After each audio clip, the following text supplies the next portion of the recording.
Alright everybody, welcome back. This is episode 2. You can tell by how episode 1 was the last episode. And as you just heard from the damn fine giggle, I am here with my good friend Behold My Strength. I don't know if I'd call it a giggle, man. Come on. As deep as that is, that's not a giggle, that's a chuckle. Was it a chuckle? A chuckle. Okay. Anyway, what's up, man? Thanks for having me here. Yeah, of course. It's nice to have someone around who knows what the hell is going on. I don't know if I'd go that far, but Well, you know more about the game, I should say. once You've again, got I don't know game if I facts know. open. Game facts? Well, I guess I could go ahead, since I am the co-commentator, go ahead and open up the game facts page and then impress you with my knowledge. Yeah, this is kind of like good cop, bad cop. But more interesting cop, boring cop. You know, just video games. It's like good nerd, bad nerd type thing. There you go. I can agree with that. One wears the big round glasses, the other one, I've got the slim Agent Smith glasses on right now. That's the way it goes. The frameless sunglasses. Anyway, fill me in. Where are we going now in this video? That is an excellent question. And I wish I knew the answer for it. Now, if this... Okay. I was going to say, if that floor was broken, this would have been where I had to start re-recording. But the floor was not broken, so we're fine. Actually, I have a question on that real quick, if you don't mind. Yeah. Can you not break the floors by sliding across them? I don't believe so. I think you have to use a swinging weapon. Right. Something I learned, mostly through trial and error, and you just saw a failure of it there. The flying armor does not work the same in this game as it did Aria of Sorrow. It's slightly different. In Aria, the armor was more effective if you turned it on mid-jump, and in this game it's more effective if you turn it on before you jump. Yeah, I remember that. You could cheese a lot of areas in Aria by not activating it until you were up in the air. And do my little dance in front of the statue there. Or the sign. By the way, isn't that the antagonist lady? Celia? I think so. I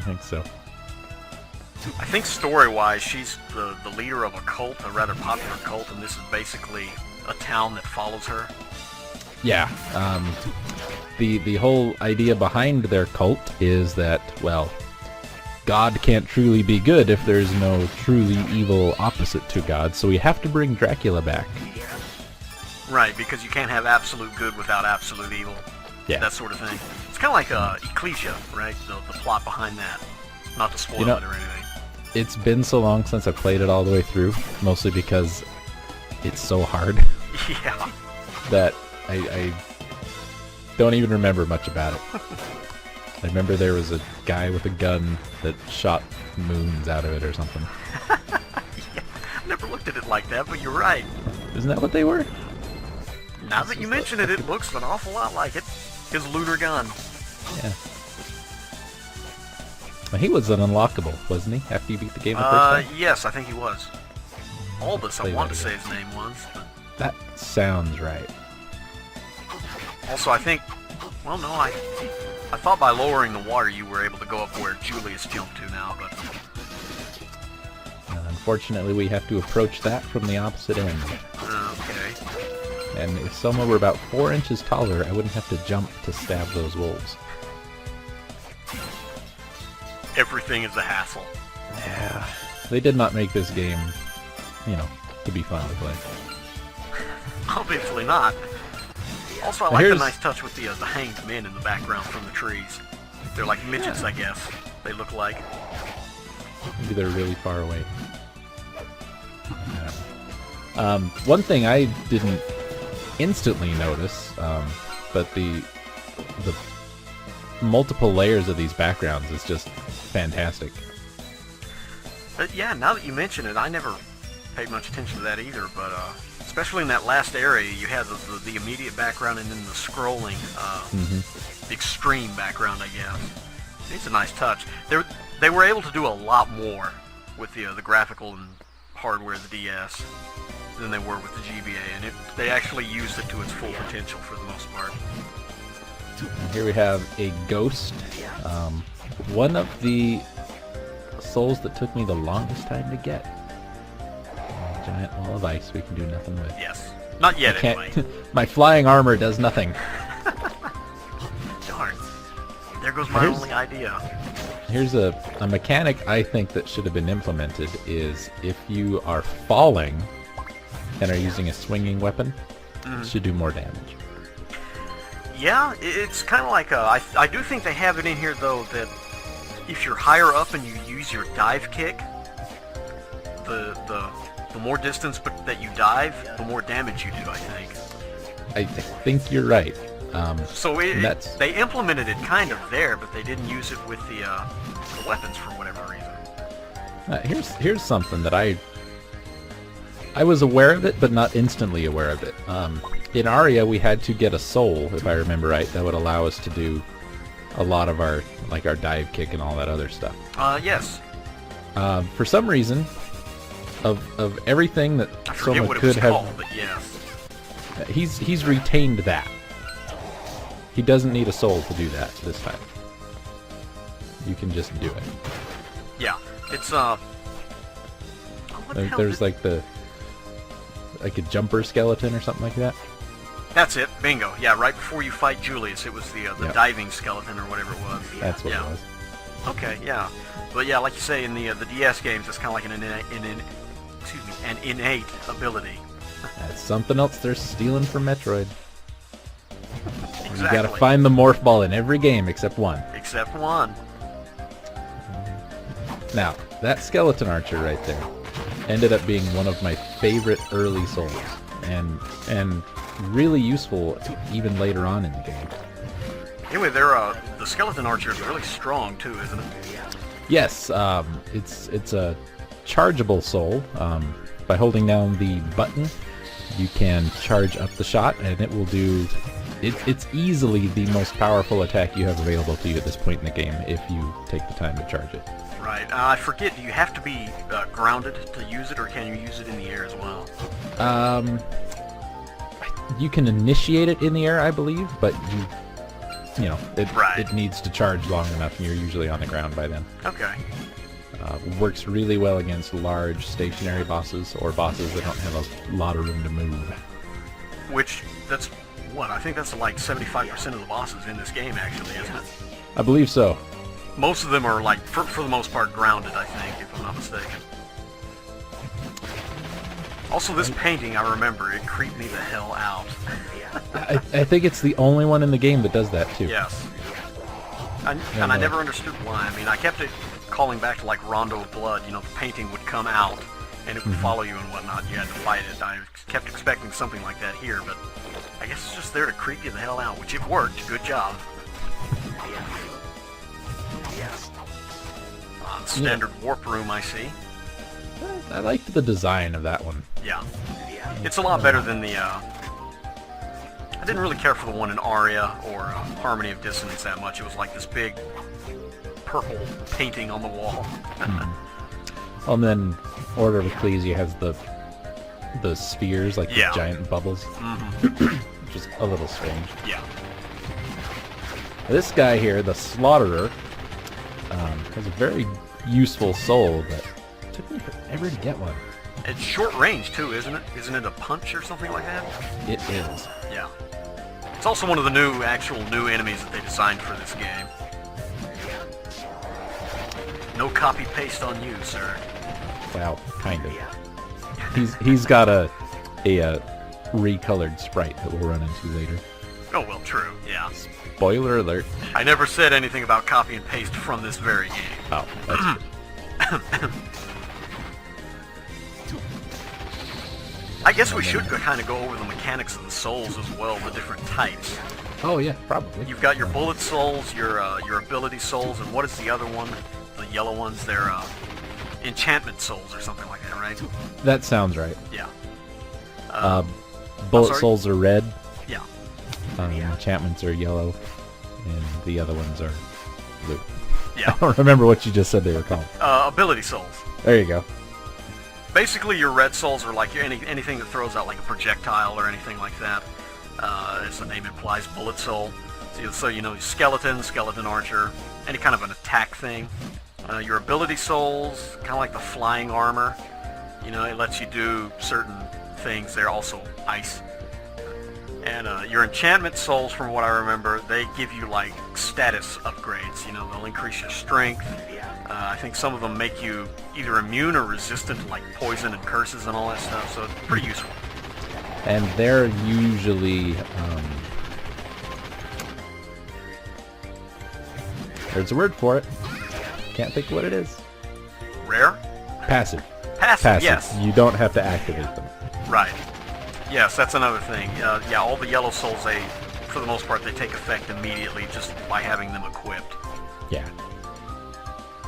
The ability souls, I think, are the L button. It might be the R button. No, I think they're the R button. And Right. either tapping it or holding it will activate those. And those do a lot of different things, too. I mean, like you say, you've got the flying armor that helps increase your movement. But another one that's a weird, that you'd think would be like a bullet soul, is the Spear Knight, where, you know, Soma, if you remember at the very beginning of the level, or the game, he was spinning the spear around. That's also an ability soul. Yep. And bullet souls are activated normal, old school Castlevania way, up and attack. And like every other, I think every soul in this game, for the most part, can be powered up as well by collecting more. So there's different levels that you can get. Now, there's certain ones that you don't have to, like the peeping eye and all that good stuff. Yeah. But those are very, very rare, usually. Poison in this game, because status effects seem to do different things in every Castlevania game. I've noticed. Poison in this game is just normal old, well, I shouldn't say normal old, because it's not what you would expect it to do. Just reduces your physical ability, drops your defense and your attack. It doesn't like constantly drain your health. Nope. Which is what you would think Yes. poison would do. Yeah, right. Normally that's what it does, but like you say, every game kind of has its little quirks with its status ailments. Yeah. I think Circle of the Moon, it drains your health maybe. Yes. Well, most Castlevania games it does, I think. I know Portrait of Ruin it does. Depending on what level you're on, it drains it pretty quick. All the way down. I don't think it will actually kill you, but it will drain it all the way down to 1 if you're low enough. Yeah. Now this guy, this little golem guy, perfect target for the skeleton archer, because he will not get really any closer to you than that for some reason. Yeah. And I don't know why I didn't think to use it. The slime one sounded interesting. And very similar to the, was it a diamond in Simon's Quest? Yeah, it's like for those that don't know Simon's Quest, think of the Ricochet Rock. Yeah. But yeah, that's its first appearance right there. Which most of the souls, there are throwbacks to like the old school Castlevania weapons. You know, you've got like the diamond there, you've got another one that's basically like the knife and the axe and all that. In fact, I think there is the axe, but... Yeah, we've picked it up already. Yes. Now this guy, or the creature here, is one of the most annoying souls to get in the game. Because this early, he's got a lot of health, he does a lot of damage. It takes a long time to kill, but it's a very, very useful soul. Yeah, what is that soul? Does that is it regeneration, or does it let you eat anything, even if it's poison? That is the regeneration soul. Okay. You get back 1 hit point at the rate of about 2 HP a second. That's not bad. And one thing I read said you have to be standing still, but that is not the case. It just constantly regenerates your health at no mana cost. Yeah. Which is very handy. I mean, if you're kind of like me, you don't like having to constantly buy potions or anything like that. Yeah. That's something I noticed in the Aria games. There's really not a lot of shopping you have to do for healing items. Yeah. And I don't know if I'm just that good at the game, or if the games are just that easy. Probably the second one. Well, they're not super tough, but there's a lot of healing stuff just laying around, too, you know? Yeah. Hey. Bomber armor is pretty nice. Powered up, you will start throwing out larger bombs with a larger explosion radius. Yeah. But it's very expensive. I tend not to use it. Speaking of powering up, can you power up the creature's soul as well? I forget. No. Oh, it's just a one-shot, basically? Yeah, you can check that when equipping the souls. It will give you kind of like a 1 out of 9 or a 1 out of 3 or something like that. So you don't just have to keep grinding and hope you've been grinding when you can power up. Right, exactly. Yeah, it's the next time he goes to like his menu or whatnot, just look at the the item description, the soul description, and it will have it down there like he says. Also cutscene time. You. This time she's brought some friends. One of them, I think, is one of the X-Men. He looks like it, actually. He looks like he would be, what's his name? Beast. Sabretooth. Or Sabretooth, that works. That stance to me looks really Sabertoothy.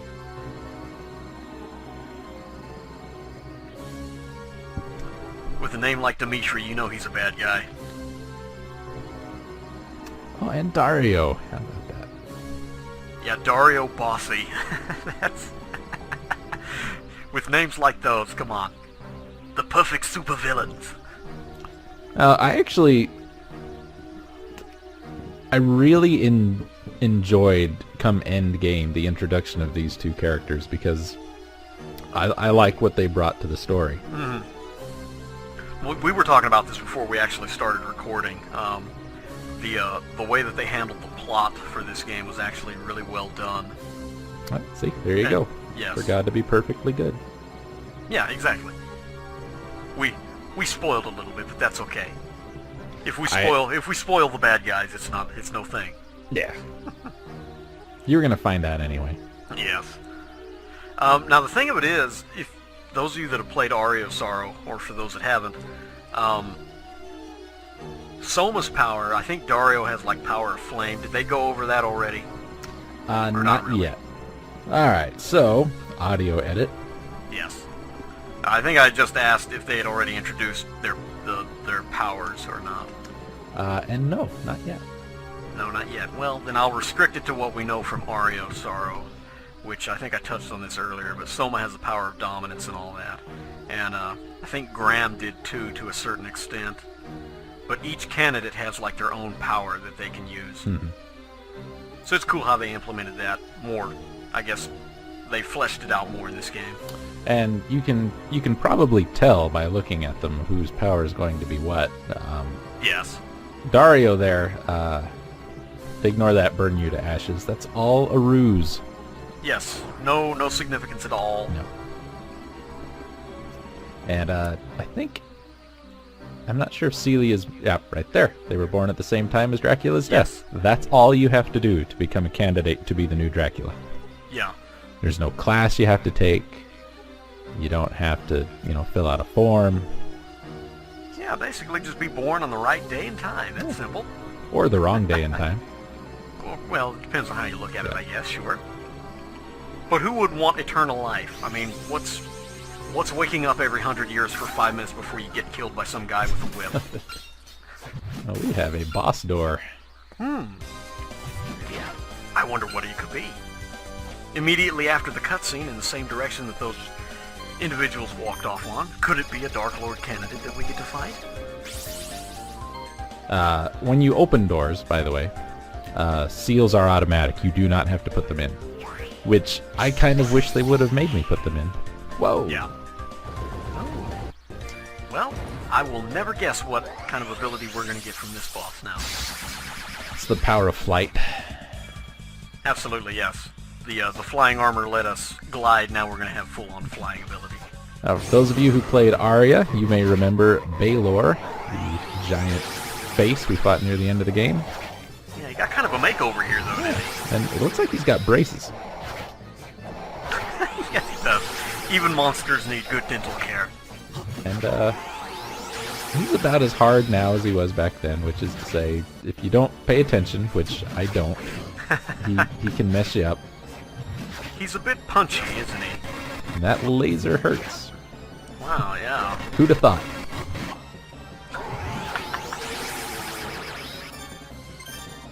And my sound is a little glitchy there. Oh well. It ain't no thing. It's just Baylor. It's emulated. What do you want? Yes. I could have bought the game and done this with a camcorder. Would that have made you happy? Yeah, you'd See, that's the entire purpose of what is the Google like GoCam now. You stick that on your little hat and you look down at your DS. That is the new generation of Let's Play. I'm calling it now. You just need to invent a backwards Virtual Boy. Yes.